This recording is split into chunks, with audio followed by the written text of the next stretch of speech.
Hey everyone! In this video, I'll show you how to run two Roblox accounts at the same time using Account Manager. There's a link in the description that takes you to the download page. Scroll down and click on Account Manager, then hit download. Now, important note, Account Manager was recently hacked, and the latest version contains a Trojan virus. So instead, we're downloading an older version, the safe one. When you open it, it'll ask if you want to update. Do not click yes. Click no to stay safe and avoid the hacked version. Once it's downloaded, right-click the zip file and choose Extract All. Now, go into the extracted folder and open Roblox Account Manager. Boom, you've got the tool ready. Now, sign in to your first account and launch a game.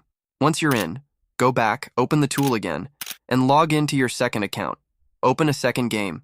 And now look at this. Two Roblox accounts running at once. You can move, play, and do everything as normal on both accounts. And that's it for this tutorial. If this helped you, leave a like and subscribe for more. See you in the next one.